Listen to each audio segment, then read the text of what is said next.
దేవుణ్ణి ప్రచురపరిచే విషయంలో ఏ అవకాశం దొరికినా వదిలిపెట్టొద్దు.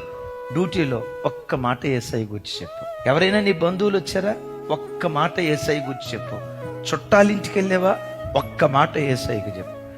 అన్నా మేము ఎంత ప్రయత్నం చేసినా ఇప్పుడు వినటానికి అవకాశం లేదన్నా, యేసు ప్రభు అంటే చాలు తిరగబడుతున్నారన్నా, మరి నేనేం చేయాలి?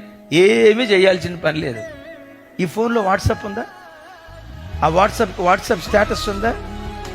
రోజుకి ఒక వాక్యం పోస్ట్ చేయి. యేసుక్రీస్తు నిజదేవుడు పోస్ట్ చేయి. యేసుక్రీస్తు అందరికీ ప్రభు అయి ఉన్నాడు పోస్ట్ చేయి. ప్రయాసపడి భారం మోయిచున్న పోస్ట్ చేయి. ఆ మాట చదవటంతో దుఃఖంతో ఉన్న ఏ బిడ్డ ఆదరించబడతాడో, ఏ బిడ్డ ఓదార్చబడతాడో, ఏ బిడ్డ ధైర్యం పొందుతాడో. సువార్తను ప్రకటించడానికి ప్రతి క్షణాన్ని వేదికగా నువ్వు వాడుకోవాలి. సువార్తను ప్రకటించు, అద్భుతం. సువార్తను ప్రకటించు.